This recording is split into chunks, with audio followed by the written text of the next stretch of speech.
प्रातः क्लास चल रहा था 23 जून 1964। तीसरी पेज पर बात चल रही थी, इस बाप को ही याद करने से तुम बच्चे राजधानी स्थापन करते हो।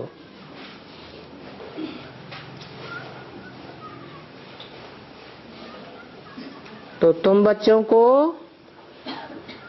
बाप और खजाना याद रहता है। जानते हो कि हम याद से ही अपना स्वराज स्थापन करते हैं।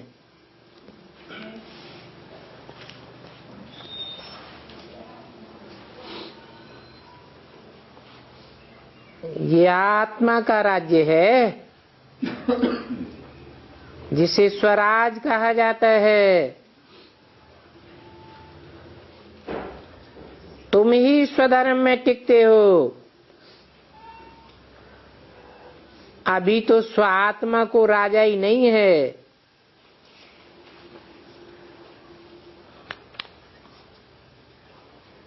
कहेंगे गधाई है। अब फिर हम सो राजाओं का राजा बनेंगे। तो ये आत्मा को नशा रहता है।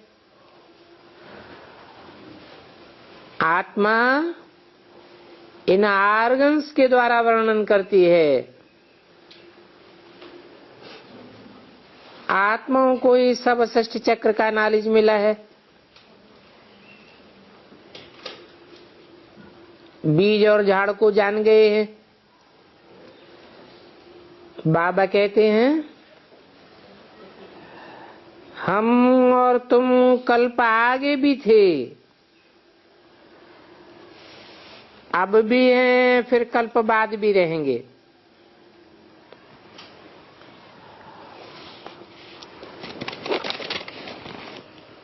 सारे कल्प वृक्ष को जानते हैं।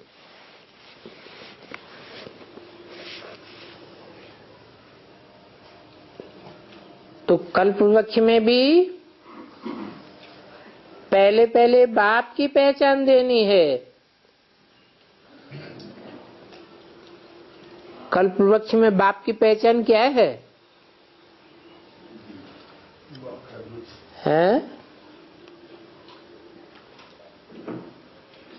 अरे सारा कल्प वृक्ष खड़ा है, उसमें बाप की पहचान क्या है?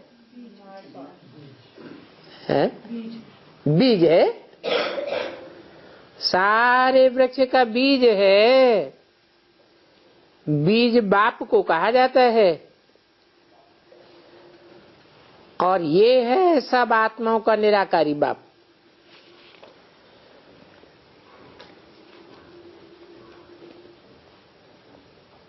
वो है मनुष्य सृष्टि का बाप।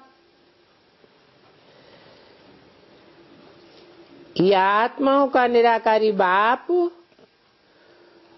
मनुष्य सृष्टि के बीज रूप बाप में प्रवेश करता है और प्रवेश करके पहले पहले ब्राह्मणों को रचते हैं।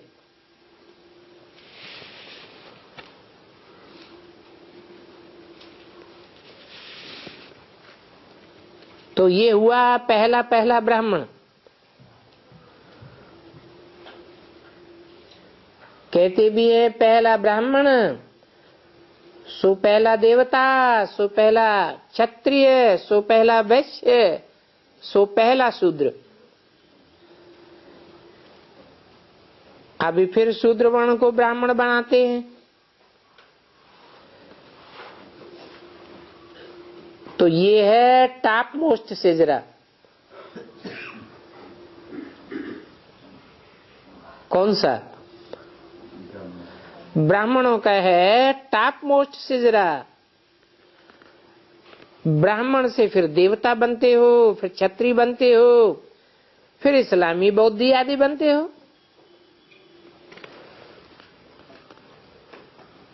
तो कहेंगे ये मनुष्य सृष्टि का बाप है, ग्रेट ग्रेट ग्रैंडफादर।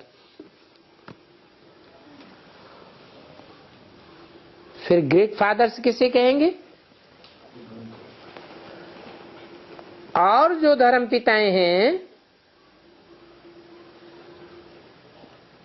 जैसे चंद्रवंश का बाप है कौन? ब्रह्मा। कहते हैं ब्रह्मा बाप, तो ग्रेट ग्रेट ग्रैंडफादर नहीं कहेंगे। हाँ, संगम युग में थोड़े समय के लिए उनको टाइटल मिलता है।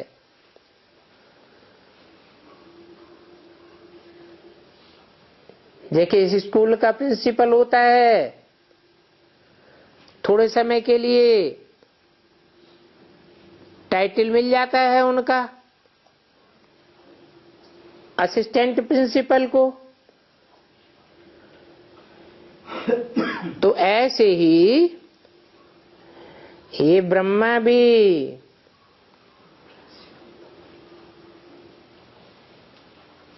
ग्रेट फादर है ब्राह्मणों का। इस्लामियों का भी ग्रेट फादर है, बौद्धियों का भी ग्रेट फादर है। उनका नाम दिया है इब्राहिम, बुद्ध, क्रिश्चियंस का क्राइस्ट। महान धर्म पिताएं हैं ना, परंतु तुम ब्राह्मणों का है मोस्ट टॉप मोस्ट सिजरा।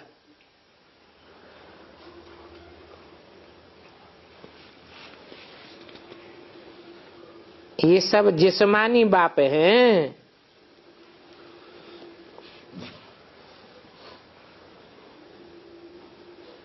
कौन कौन? जो भी ग्रेट फादर्स हैं वो सब जिस्मानी फादर्स हैं, और उनमें ऊंचे से ऊंचे है जिस्मानी बाप, ऊंचे से ऊंचे ब्रह्मा।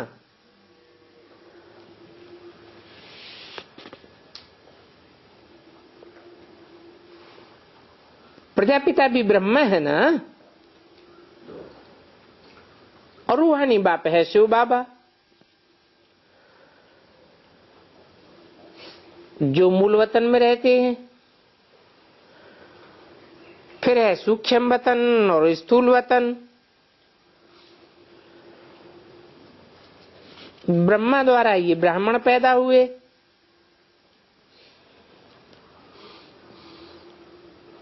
फिर ये देवता, क्षत्रिय, वैश्य, शूद्र बनेंगे।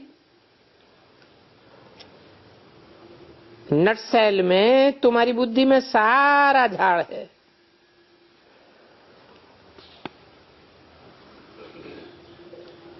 ये सब बुद्धि में रखना है। फिर शरीर निर्वाह भी करना है।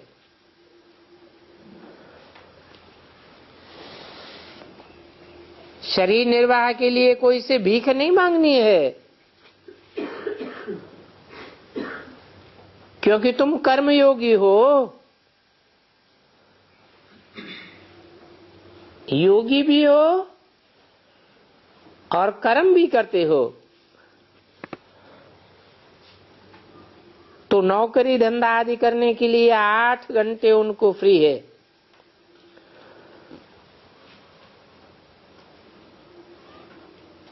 आठ घंटे तो वो करना ही है। गवर्नमेंट की नौकरी भी 8 घंटा होती है। चीफ जस्टिस होता है गवर्नमेंट का, परंतु वो तो पूरी जजमेंट नहीं देते हैं। ये तो पांडव गवर्नमेंट भी है तो फिर धर्मराज भी है।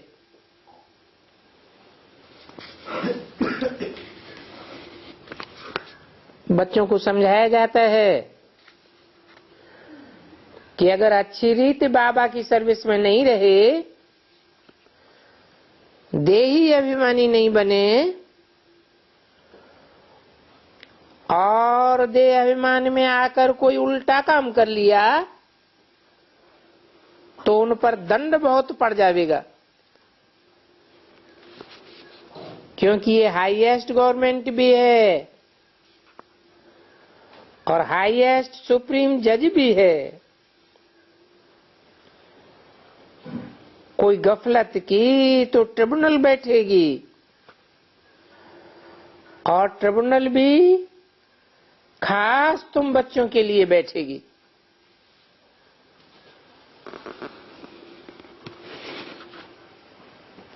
क्योंकि गवर्नमेंट के पास भी जजमेंट होती है ना।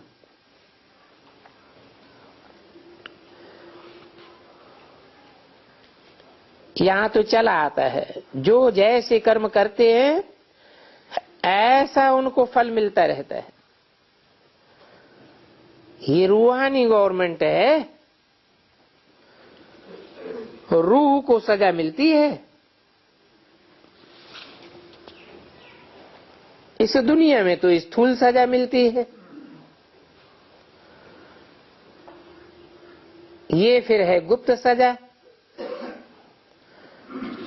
गर्भ में भी सजाएं भोगते हैं,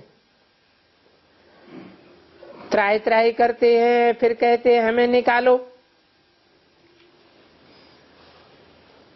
परंतु कोई कोई है जो जेल बर्ड है, फिर उनको कल्प कल्प जेल बर्ड बनना पड़ता है। आधा कल्प गर्भ महल में रहते हो। बाप कहते हैं कि तुम बच्चों की मैं कितनी सर्विस करता हूं। पतित दुनिया में आता हूं, पतित शरीर में आता हूं, पतितों को पावन बनाता हूं। तो मुझे आना भी इसी में है जिसमें आता हूं, उनका नाम ब्रह्मा रखता हूं। फिर जो ब्रह्मा बनते हैं सो श्री नारायण बनते हैं, सरस्वती बनती है सो फिर लक्ष्मी बनती है।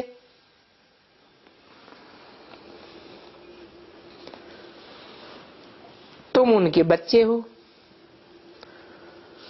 तो कहेंगे तत्वम। तुम जानते हो हम माँ बाप के तख्त पर जीत पहनने वाले हैं। फिर एक दो के बारिश बनते जाते हैं, पहले वाले फिर नीचे आते जाएंगे। तो तुम माता पिता के तख्त पर जीत पाते हो।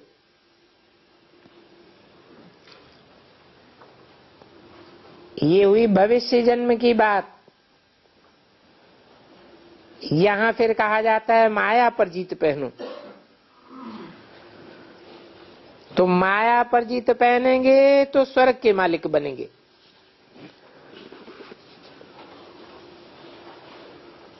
इस दुनिया के पतित मनुष्य तो स्वर्ग का मालिक बनाए ही नहीं सकते।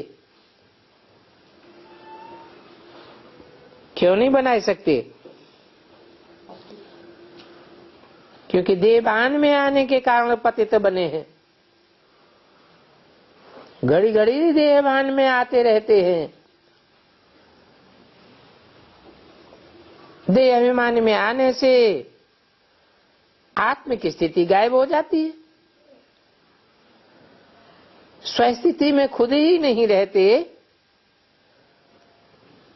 तो स्वर्ग में कैसे ले जाएंगे? नाम ही है स्वर्ग। बाबा कहते हैं ये ड्रामा में कल्प कल्प स्वर्ग में ले जाने का मेरा ही पार्ट है। बल तुम भी प्रैक्टिस करते हो स्वस्थिति में रहने की, परंतु तुम भी कोई को स्वर्ग में नहीं ले जा सकते। क्यों?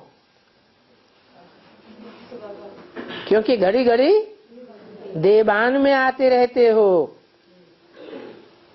मैं ही स्वर्ग का रचयिता हूं। क्यों? एक ही ईश्वर का रचयिता क्यों है? कारण कि सदैव स्वयं स्थिति में रहने वाला है। तुम जानते हो अभी ड्रामा पूरा होना है, फिर सतयुग की हिस्ट्री ज्योग्राफी हम फिर से रिपीट करेंगे, फिर से हम स्वदेवी देवता बनेंगे। तुम इस चक्कर को अच्छी रीति जानते हो। कहेंगे तुम्हारी तकदीर जगी हुई है,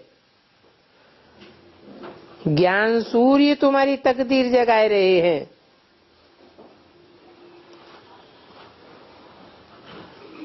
फिर तकदीर पर लकीर कौन लगाता है?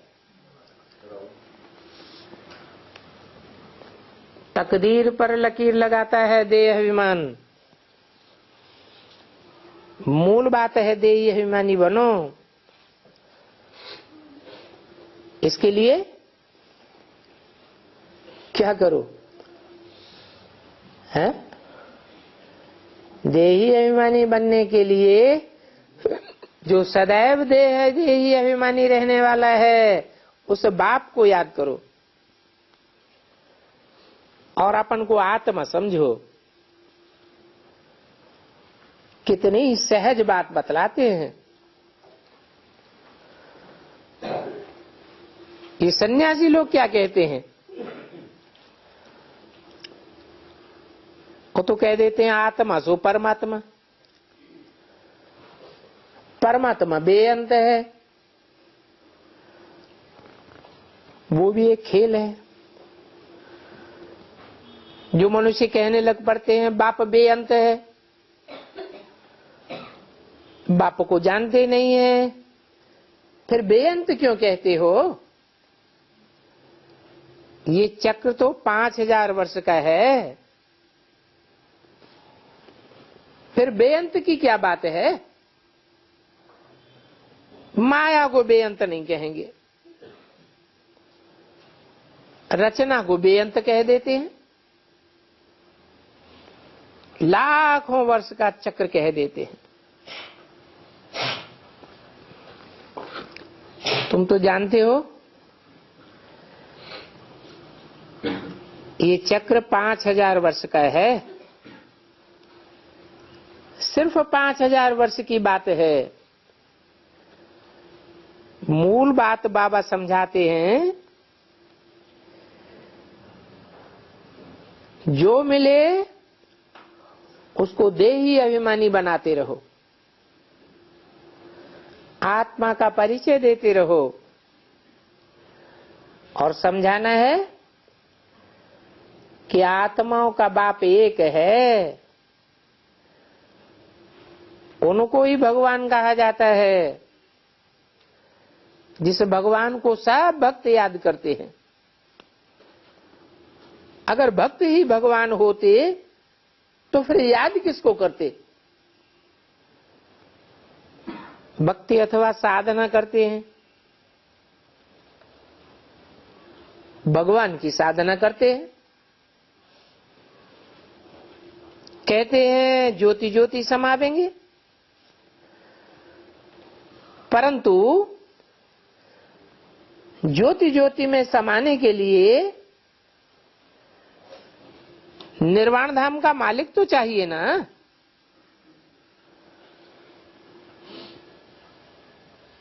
नहीं तो ज्योति धाम में कौन ले जाएगा?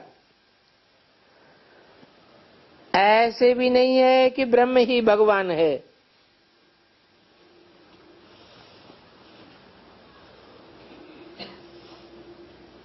ब्रह्म कोई भगवान नहीं है। क्या है? ब्रह्म मेरे रहने का स्थान है।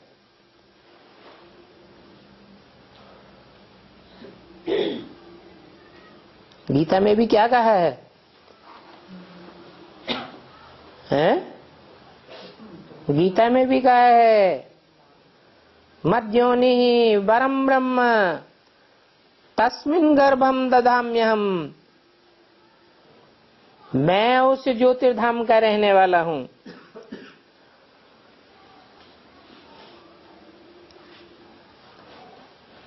कहते भी हैं गुरुर् ब्रह्मा गुरु विष्णु गुरुर्देवो महेश्वर, गुरु साक्षात परम ब्रह्म। तो ये परम ब्रह्म कौन हुआ? ब्रह्मा तो बहुतों के नाम है। कह देते हैं ज्योति ज्योति समावेंगे, परंतु वो ज्योति तो जड़ है ना।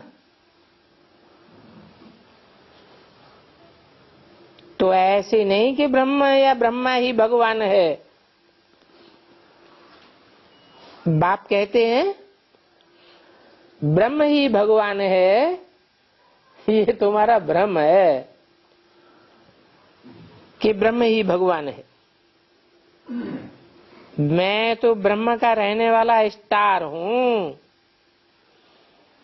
बाप कहते हैं ये सन्यासी आदि कोई भी तुमको राइटियस नहीं सुनाते हैं, खुद ही अनराइटियस हैं। जो राइटियस होगा वही राइटियस बात बतावेगा। सच्चा होगा तो सत्य बतावेगा, खुद ही झूठा होगा तो झूठ खंड का रास्ता बतावेगा। तो परमात्मा स्टार है। जैसे आत्मा 84 का चक्र लगाती है,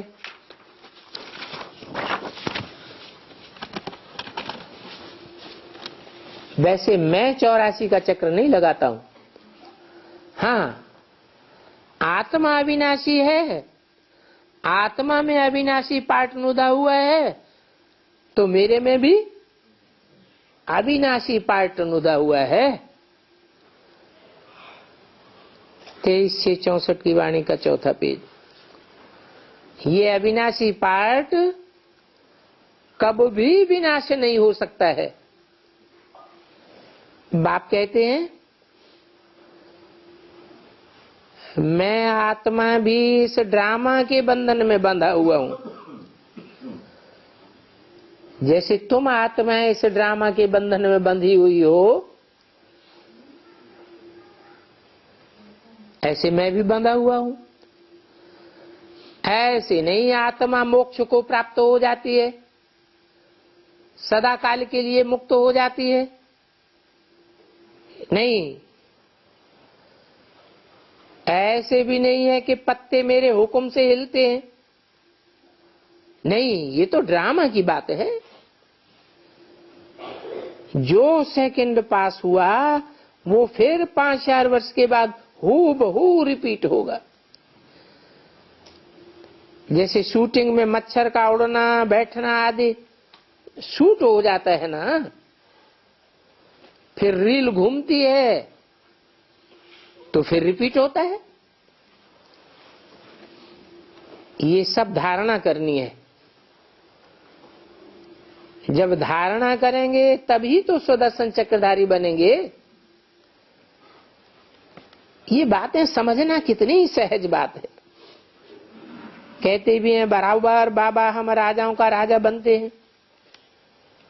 कहते हैं बाबा मैं 1 मास का बच्चा हूं, मुझे 1 मास में निश्चय हो गया, तो फिर बाप के पास भागना चाहिए। जीते जी गोद तो ले लेवे। शरीर का क्या भरोसा कब छूट जावे।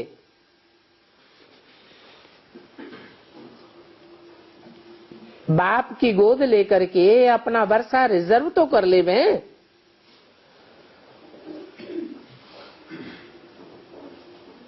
मान लो गोद नहीं ले पाई और बीच में ही हार्ट फेल हो गया, बाप का परिचय तो मिला, कोर्स तो लिया, लेकिन क्या नहीं कर पाए हैं? बाप की गोद न ले पाई तो तो वर्षा पा न सके। माँ बाप की गोद में तो आना है ना, तो माता पिता के पास तो आना ही पड़े।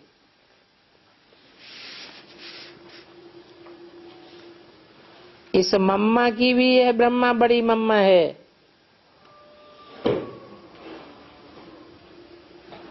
तुम ये भी जानते हो दादी दादे से वर्षा मिलता है। बाप का वर्षा कोई को मिले या न मिले, लेकिन दादे का वर्षा जरूर मिलता है। तो ये बड़ी वंडरफुल बातें हैं। तुम्हारा बाप भी है, फिर बाप का बाप अर्थात दादे भी है। ये बातें बाप बिगर कोई नहीं समझा सकता।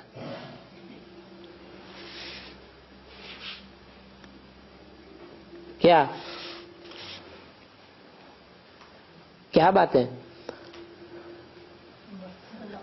हैं? बाप का वर्षा मिले न मिले, लेकिन दादे का वर्षा जरूर मिलता है। तो ब्राह्मणों की दुनिया में बाप कौन है, और फिर बाप का दादे कौन है? दादे कहते हैं ग्रैंडफादर को। बाप कौन हुआ और दादे कौन हुआ और कब हुआ है?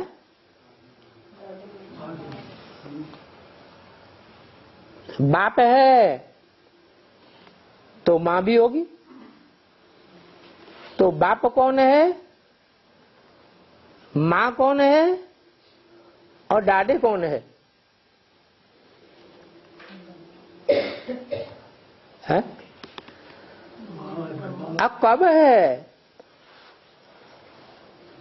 अच्छा, बाप कब प्रत्यक्ष हुआ?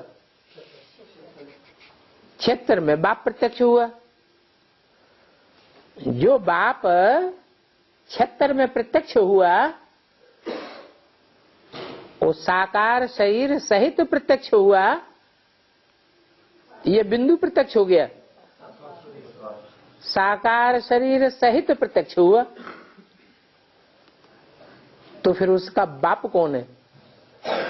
बाप का भी बाप हुआ या नहीं हुआ? ऐसे ही दादे बन गया।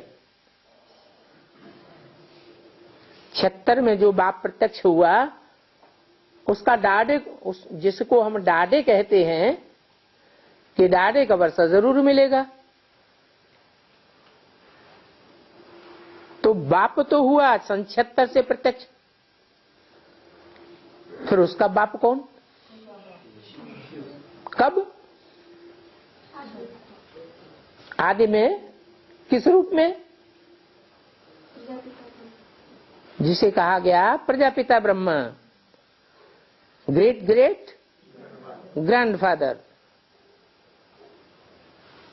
वो सबका बाप है साकार में, उसका कोई भी बाप नहीं। तो देखो, तुम्हारा दादे का वर्षा रिजर्व हो जाता है।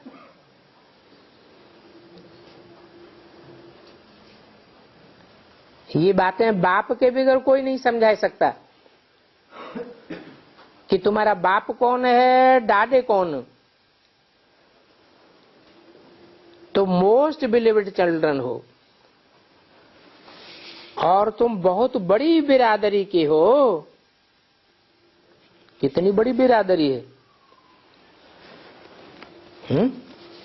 तुम्हारी बिरादरी का नाम क्या है? हैं? अरे बिरादरी होती है ना, इस्लामियों की बिरादरी, बौद्धियों की बिरादरी, क्रिश्चियंस की बिरादरी। तुम्हारी बिरादरी का नाम क्या है? हैं?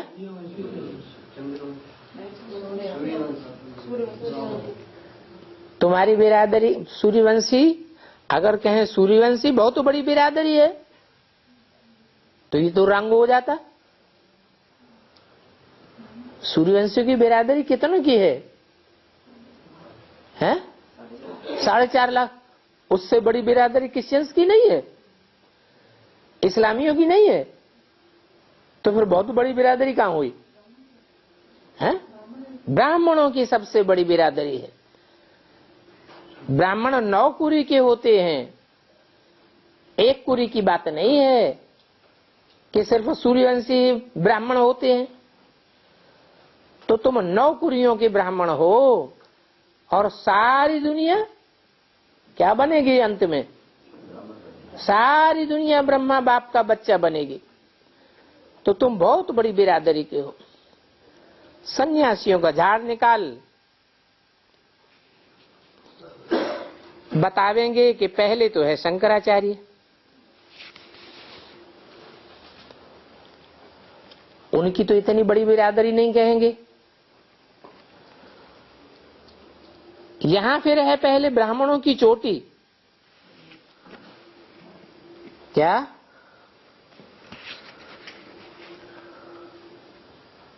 ब्राह्मण तो हैं, लेकिन ब्राह्मणों की चोटी प्रसिद्ध है। ब्राह्मणों की चोटी कैसे प्रसिद्ध है? क्या यादगार दिखाते हैं ब्राह्मणों की चोटी की? हैं? आजकल कैसी चोटी बनाते हैं? हैं? पहले ब्राह्मणों की चोटी कैसी होती थी? गाय के खुर के बराबर ब्राह्मणों की चोटी होती थी। अभी तो कोई को है, कोई को नहीं है, छोटी सी चोटी बनाए देते हैं। लेकिन वास्तव में पहले जब सात्विक स्टेज वाले ब्राह्मण थे तो गाय के खुर की बराबर चोटी बनाते थे। इसका क्या मतलब हुआ?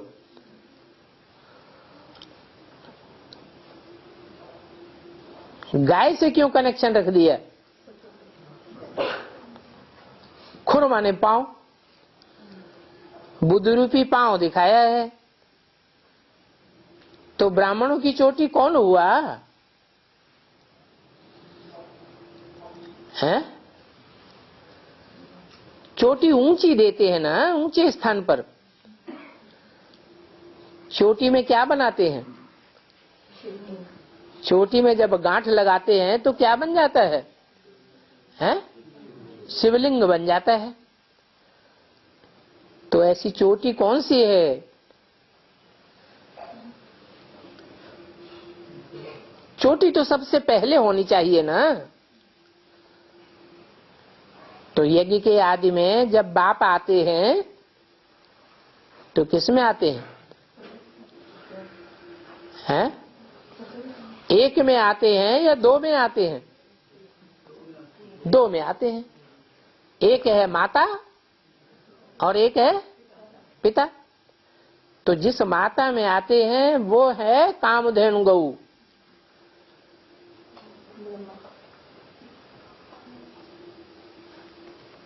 तैतीस करोड़ देवताएं हैं। 33 करोड़ देवताएं हैं तो जरूर 33 करोड़ ब्राह्मण भी हुए। जो ब्राह्मण 100 देवता बनते हैं, वो 33 करोड़ देवताएं गाय के शरीर में दिखाते हैं। वो गाय कौन सी है? कहते हैं कामधेनु गौ। वो कामधेनु गौ माता गुरु है। गुरु ऊंचा होता है, बाप ऊंचा होता है या टीचर ऊंचा होता है? गुरु का स्थान सबसे ऊंचा होता है।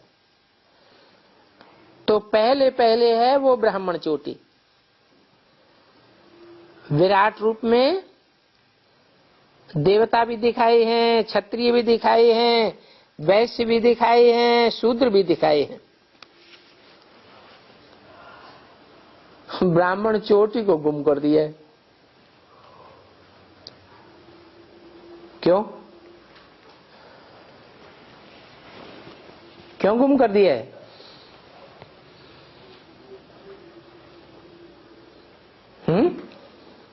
अपना नाम बाला करने के लिए। है? अपना नाम बाला करने के लिए। अपना नाम बाला करने के लिए? किसने अपना नाम बाला करने के लिए चोटी को गुम कर दिया? बाबा कहते हैं शिव बाबा को गुम कर दिया है। गवर्नमेंट की त्रिमूर्ति में भी शिव को उड़ाई दिया है। गवर्नमेंट की त्रिमूर्ति में तीन शेर दिखाते हैं ना, परंतु 3 शेरों के साथ शिव को दिखाया है क्या? शिव को उड़ाई दिया है। चित्र तो है, यादगार चित्र तो है, परंतु जानते नहीं हैं, तो फिर काम में नहीं आते हैं। बाबा घड़ी घड़ी कहते हैं देही अभिमानी भव, तो फिर तुम्हारा खाता जमा होता रहेगा। देही अभिमानी नहीं होंगे तो घाटा जरूर पड़ेगा। देही अभिमानी होने से तुम किसको भी दुख नहीं देंगे। देह अभिमानी होने से दुख जरूर देंगे, और दुख देंगे तो तुम्हारा जमा नहीं होगा, घाटा होता रहेगा। तो मूल बात समझाते हैं, निरंतर मीठे मीठे बाप को याद करते रहो। बाप को याद करेंगे तो सदा बाप समान कल्याणकारी रहेंगे, सबको सुख देते रहेंगे। बाप सुख दाता है ना, तो तुम भी किसी को दुख न दो। बाप आते ही है सबको बहुत मीठा बनाने के लिए, और तुम देखते भी हो शिव बाबा कितना मीठा है। वो शिव बाबा बैठ शिक्षा देते हैं। जो शिक्षा देने वाला बाप है वो भी निराकारी कितना अहंकारी है। कहते हैं निराकारी निर्विकारी निरहंकारी। कैसे आकर के पढ़ाते हैं, कैसे तुम्हारी सर्विस करते हैं। कहते हैं बच्चों I am your most obedient servant. तो बच्चों को खुश करना सिखलाते हैं। ऐसे ऐसे आपस में प्यार रखो, कभी भी कोई की भी इंसल्ट न करो। देह अभिमानी जरूर दूसरों की इंसल्ट करेंगे। जो आत्मा अभिमानी होंगे वो कभी भी किसी की इंसल्ट नहीं करेंगे। और पहली नंबर इंसल्ट कौन सी है? हैं? पहला नंबर इंसल्ट का काम कौन सा है? पहला नंबर इंसल्ट का काम है काम कटारी चलाना। क्रिमिनल असॉल्ट का तो कभी ख्याल नहीं आना चाहिए।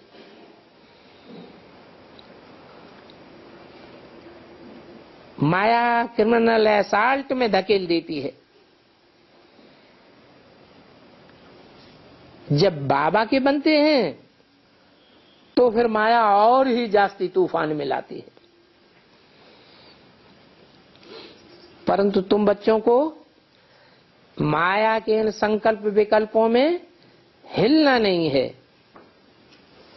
और बाप की याद को छोड़ना नहीं है। माया के संकल्प विकल्पों में आकर तंग होकर के कभी भी फारकती नहीं देना। फारकती देने का ख्याल भी नहीं आना चाहिए। क्यों है? फारकती देने का ख्याल अगर आ जाए तो क्या हर्ज है? फारकती देने का ख्याल आया, संकल्प आया, तो संकल्पों से ही सृष्टि रची जाती है।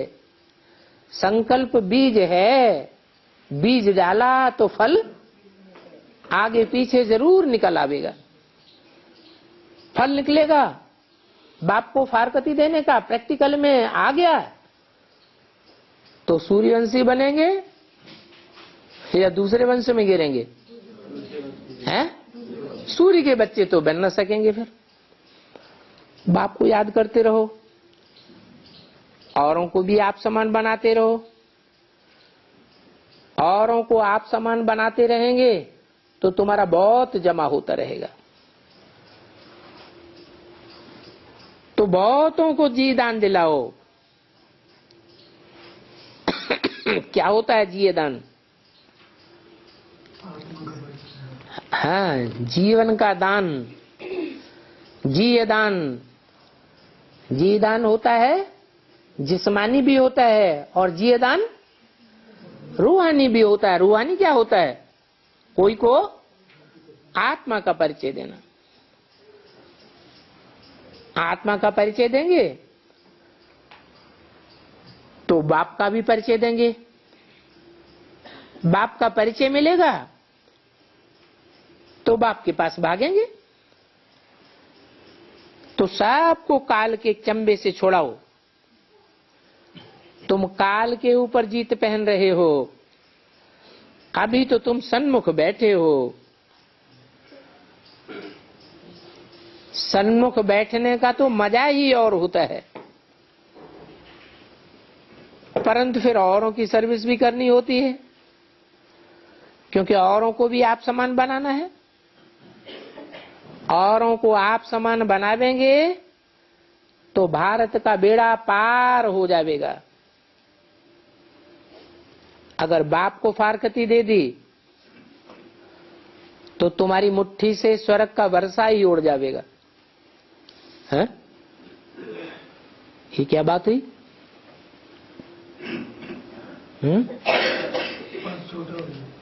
बाप को अगर फारकती दे दी तो मुट्ठी से स्वर्ग का वर्षा उड़ जाएगा। अच्छा, एक तरफ तो कहते हैं कि जब माया फाइनल परीक्षा लेगी तो सबको फेल कर देगी। सब बाप को फारकती देंगे, देंगे या नहीं देंगे? अष्टदेव भी माया को फारकती, बाप को फारकती देंगे या नहीं देंगे? हैं? वो भी देंगे, वो भी देंगे। लास्ट जन्म में आकर के सबको नीचे गिरना होता है। माया किसी को छोड़ती तो है नहीं। तो क्या सबका वर्षा मुट्ठी से निकल जाएगा? सबकी मुट्ठी से स्वर्ग का वर्षा निकल जाएगा क्या? हैं? फिर स्वर्ग में कौन जाएंगे? है? अगर बाप को फारकती दी तो स्वर्ग का वर्षा मुट्ठी से उड़ जाएगा। कलयुगी शूटिंग करनी, कलयुगी शूटिंग करनी, शूटिंग का टाइम हो जाएगा। अगर सबका मुट्ठी से वर्षा उड़ जाएगा तो फिर स्वर्ग में कोई जावेंगे या नहीं जावेंगे? हैं? जावेंगे। अरे फारकती देगी फिर जावेंगे कहां से? हैं? ऐसे कोई बचेंगे जो फारकती न दें? माया की फाइनल परीक्षा होगी और माला बनेगी कि नहीं बनेगी? तो जब माला बनेगी ही तो कैसे बनेगी? 8 की माला बनेगी तो नंबर कैसे बनेंगे? अरे नंबर बनेंगे कि या नहीं बनेंगे? बनेंगे। किस आधार पर नंबर बनेंगे? हैं? हाँ, अनिश्चय अगर हो गया बाप के ऊपर तो स्वर्ग का वर्षा मुट्ठी से निकल गया ना। अच्छा, तो परसेंटेज ही सही, स्वर्ग का वर्षा निकल गया ना मुट्ठी से। तो फिर स्वर्ग में जाएंगे कौन? जब सबकी मुट्ठी से वर्षा निकल जाएगा आगे पीछे। अरे जाएंगे तो बाप के बच्चे ही, लेकिन हैं? माला ही बनने का समय है ना, हाँ हाँ, माला बनेगी तो नंबर 1 2 3 4 5, उसके आधार पे तो नीचे किया जाएगा कुछ परसेंटेज में नीचे। तो 8 की बात है, मान लो पहले 8 में भी तो नंबरवार ही होंगे, उनके भी नंबर बनेंगे या नहीं बनेंगे? बनेंगे। तो फिर स्वर्ग का वर्षा मुट्ठी से उड़ जावेगा, है? सूर्यवंशी जब बनेगा, अब वर्षा ही उड़ गया तो सूर्यवंशी कहाँ बने? सूर्यवंशी अगर बने तो सूर्यवंशी तो स्वर्ग में जावेंगे, जीते जी स्वर्ग में जावेंगे या मर करके स्वर्ग में जावेंगे? तो कितने जावेंगे? 4.5 लाख जावेंगे। तो जो 4.5 लाख जावेंगे जीते जी स्वर्ग में, ओ मुट्ठी में स्वर्ग का वर्षा रहेगा या नहीं रहेगा? रहेगा। तो ये कहां से बात साबित हो जाएगी कि एक भी नहीं बचेगा, सबको माया खा जाएगी?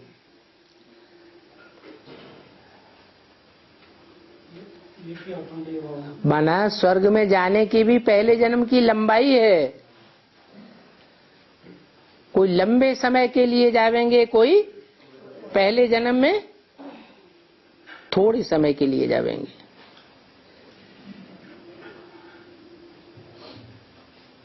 जो 4.5 लाख हैं संगम युग में असल सूर्यवंशी हैं, वो एक साथ स्वर्ग में आ जावेंगे क्या?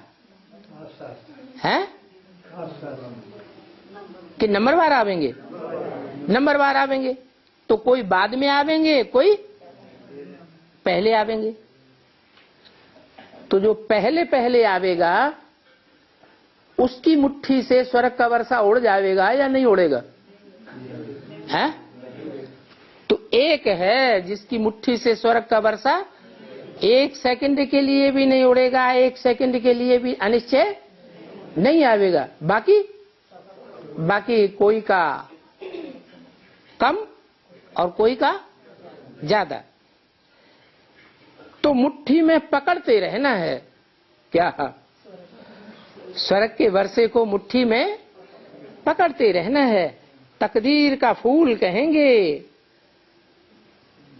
क्या?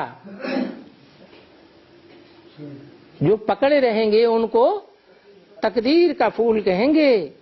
तो जानते हो अभी 84 जन्म पूरे हुए, अब चले हम सुखधाम वाया शांति धाम। शांति धाम में जाएंगे, फिर आएंगे राज्य करने।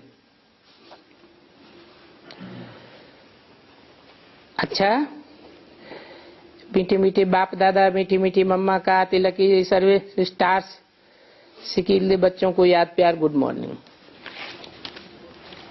11/7/63 की मुरली का एक पेज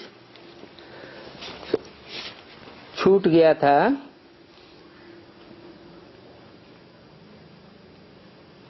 पेज नंबर 2।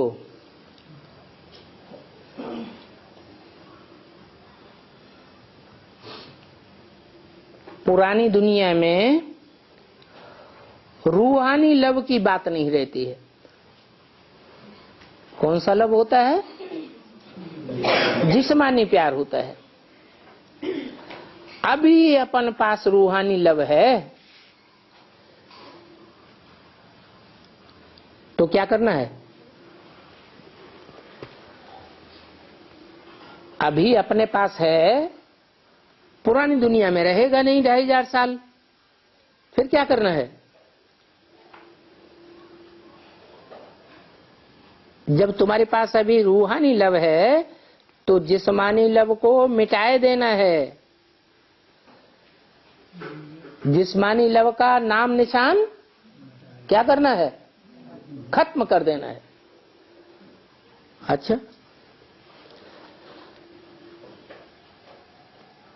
सतयुग में राधा कृष्ण जन्म लेंगे,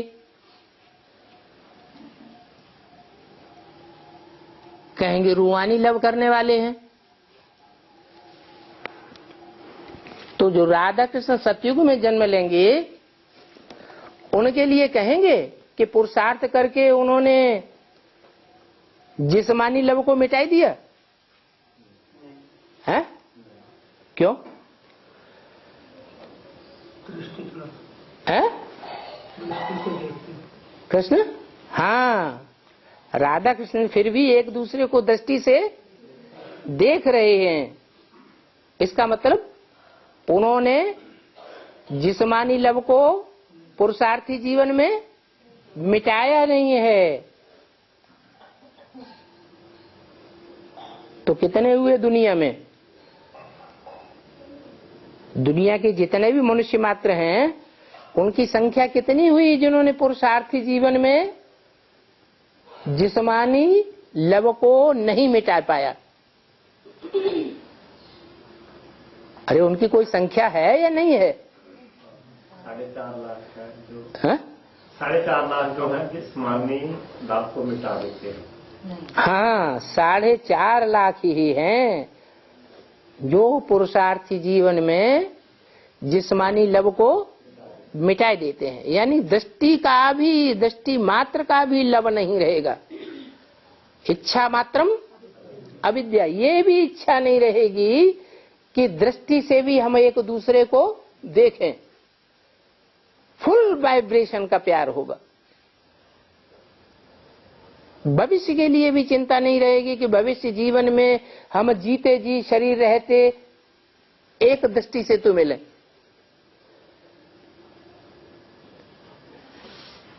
इस जीवन में क्या होता है? 2500 वर्ष की दुनिया में जिस्मानी लव जरूर थोड़ा बहुत रहता है। कोई ऐसा मनुष्य मात्र नहीं होगा जो 2500 साल इस माया के राज्य में जिस्मानी लव से परे रहा हो।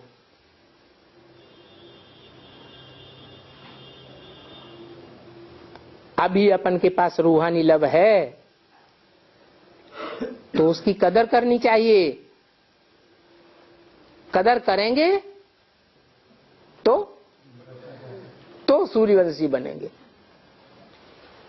अगर कदर नहीं करेंगे, हैं, जिस्मानी लव के लिए भी कदर करते रहेंगे तो सूर्यवंशी, सूर्य बाप के बच्चे नहीं बनेंगे। हम वहां के रहवासी हैं जहां जिस्म का नाम निशान नहीं होता है। कहां के रहवासी हैं? हैं? निराकारी दुनिया के रहवासी हैं। वहां जिस्म का नाम निशान रहेगा? नहीं रहेगा। अभी खेल पूरा हुआ। खेल काहे से होता है? शरीर से होता है कि रूहों से होता है? हैं? अभी जिस्मानी दुनिया का खेल खलास होता है।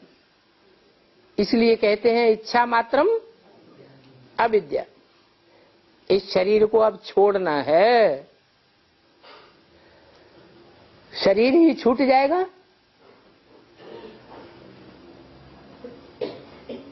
शरीर छूट जाएगा तो जिस्मानी लव की आकांक्षा रहेगी? नहीं रहेगी। अभी पार्ट बजाते बजाते, जिस्मानी शरीर से पार्ट बजाते बजाते ये आत्मा और शरीर दोनों छीछी हो गए हैं। आत्मा में ही खाद पड़ती है। आत्मा पवित्र सच्चा सोना थी तो शरीर भी पवित्र था, गोल्डन एज में रहते थे। अभी आत्मा पवित्र बन गई है तो आयरन एज बन गए हैं। आत्मा पतित होने से शरीर रूपी जेवर भी पतित बन पड़ा है। बाबा सोने का मिसाल देते हैं। अभी बाबा कहते हैं मैं तुम बच्चों को सच्चा सोना बनाता हूं। उस दुनिया का नाम ही है गोल्डन एज। सतो प्रधान दुनिया है। तुम बच्चों को गुल गुल बनाए, तुम्हारा छीछी शरीर बदल नया शरीर दे देता हूं। है? इसको छीछी शरीर क्यों कहते हैं? हैं? वहां गोल्डन एज में छीछी शरीर नहीं होगा, इसका क्या प्रूफ हो? अरे ये पुराना शरीर है। है पुराना शरीर है। पुराना शरीर, उसका प्रूफ क्या कि वहां पुराना शरीर नहीं होगा, नया शरीर होगा, यहाँ पुराना शरीर है, छीछी शरीर है, इसका कोई प्रूफ होगा या नहीं होगा? हैं? नहीं, जहाँ शरीर को बीमारियां लगती, हाँ, यहाँ शरीर को बीमारियां लगती हैं। चलो कोई के शरीर को बीमारी न भी हो, पूरा स्वस्थ हो, तो भी शरीर के 9 छिद्रों से बदबू निकलती है या खुशबू निकलती है? बदबू ही बदबू निकलती है। वहां शरीर से कोई भी इस प्रकार की बदबू नहीं निकलेगी। यहाँ तो प्रकृति ही तमो प्रधान है। क्या? शरीर के 5 तत्व ही तामसी हैं। इसलिए आत्माओं को मैं ले जाऊंगा। कहाँ ले जाऊंगा? किस लिए ले जाऊंगा? है? इसलिए ले जाऊंगा। कहाँ ले जाऊंगा? ऐसे धाम में ले जाऊंगा जहां प्रकृति का नाम निशान नहीं होगा। प्रकृति सतो प्रधान तमो प्रधान बनती है। प्रकृति की जो दुनिया है, साकार दुनिया, ये सतो प्रधान से तमो प्रधान बनती है। लेकिन मैं जिस दुनिया का वासी हूं, वो दुनिया कभी भी तमो प्रधान नहीं बनती है। तो मैं तुमको इसलिए ले जाऊंगा। कोई कहे कि दुनिया का विनाश कराने की क्या जरूरत है, परम धाम ले जाने की क्या जरूरत है, यहां ही बाबा हमको तमो प्रधान से सतो प्रधान बना देते हैं, तो ले जाना जरूरी है क्या? किस लिए ले जाना जरूरी है? इसलिए ले जाना जरूरी है कि इस दुनिया का एक एक कण, अणु अणु मात्र क्या बन गया है? तमो प्रधान बन गया है। इसके संग के रंग में अगर तुम आत्मा रहेंगे तो फिर क्या बन जाएंगे? फिर तमो प्रधान बन जाएंगे। इसलिए मैं इस दुनिया से तुमको परम धाम में ले जाता हूं, जहां अणु अणु सतो प्रधान होगा।